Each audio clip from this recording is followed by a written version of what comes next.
इन तीन योद्धाओं ने स्वयं हनुमान जी को हराया था। मित्रों, हिंदू धार्मिक ग्रंथों में हनुमान जी को सबसे शक्तिशाली माना गया है। धार्मिक मान्यता है कि हनुमान जी के बिना ना तो राम है और ना ही रामायण।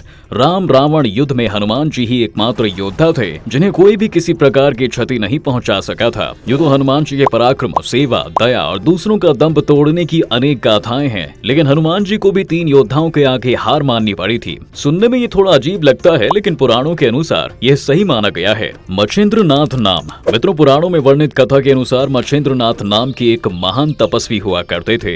एक बार जब वे रामेश्वरम आए तो भगवान राम द्वारा बनाए गए राम सेतु को देखकर भाव विभोर हो गए, जिसके बाद वह भगवान राम की भक्ति में लीन होकर समुद्र में स्नान करने लगे। तभी वहां पर वानर के रूप में मौजूद हनुमान जी की नजर उन पर पड़ती है। वे जानते थे कि मच्छिंद्रनाथ एक महान तपस्वी हैं, फिर भी वह मच्छिंद्रनाथ की परीक्षा लेना चाहते थे।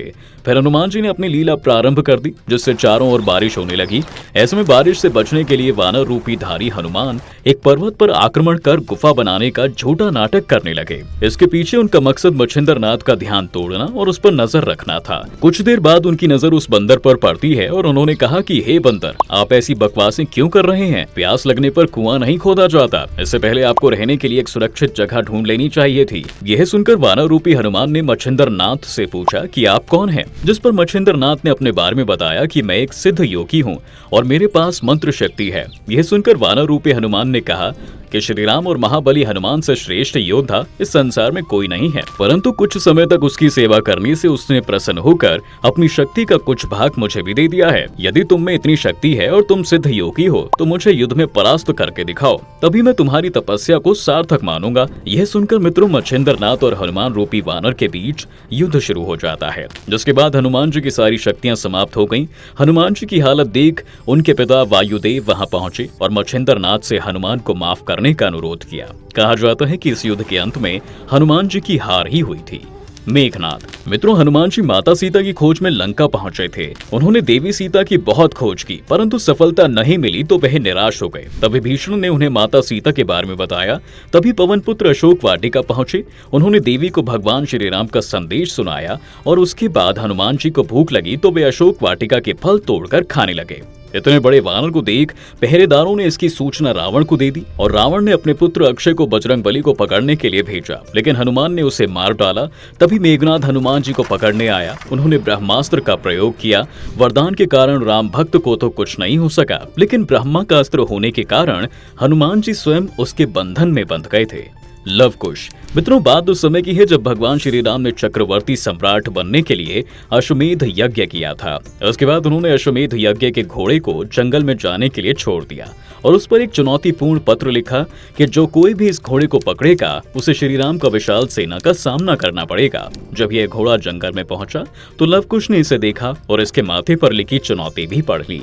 क्षत्रिय होने के नाते उन्होंने इस चुनौती को स्वीकार किया और श्री राम को युद्ध का आह्वान किया। उस समय घोड़े की रक्षा के लिए श्री राम के सबसे छोटे भाई शत्रु सेना के साथ वहां मौजूद थे, लेकिन लव और कुश ने शत्रु से युद्ध किया और उन्हें हरा दिया और घोड़े को अपने पास रख लिया। शत्रु के परास्त होने के बाद राम घोड़े को छुड़ाने के लिए लक्ष्मण को सेना सहित भेजते हैं, लेकिन लव कुश के साथ युद्ध में लक्ष्मण भी हार गए। इसके बाद श्री राम ने घोड़े को छुड़ाने के लिए भरत, सुग्रीव और हनुमान जी को भेजा। वहां भी भरत और सुग्रीव लव कुश के बाणों से घायल होकर मूर्ति की भांति गिर पड़े।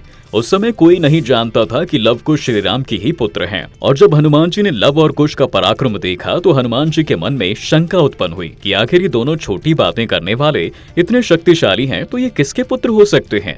उन्होंने अपनी आंखें बंद कर ली और भगवान से प्रार्थना की कि यदि उन्होंने सच्चे मन से श्री राम की भक्ति की है तो उन्हें इन दोनों बच्चों के माता पिता के रूप में देखा जाए। इतना कहते ही हनुमान जी के सामने श्री राम और माता सीता की उदी प्रकट हो गई थी और इस प्रकार हनुमान जी को लव और कुश के माता पिता के बारे में पता चला। अब जैसे ही हनुमान जी को लव और कुश के माता पिता के बारे में पता चला तो वे दुखी नहीं हुए और उन दोनों को प्रेम पूर्वक घोड़ा वापस देने को कहा, लेकिन दोनों ने मना कर दिया। इसके बाद लव कुश ने हनुमान जी पर अपनी हड्डियों से हमला कर दिया, लेकिन हनुमान जी हाथ जोड़कर खड़े रहे और उनकी भुजाएं बंधी हुई थी। तो दोस्तों, यह वीडियो आपको कैसी लगी हमें कमेंट सेक्शन में जरूर बताएं और आपको ये कथा पसंद आई हो तो इसे ज्यादा से ज्यादा लाइक और शेयर करना बिल्कुल ना भूलें। और अगर आप हमारे पेज पर नए हैं तो आप हमारे पेज को फॉलो जरूर करें।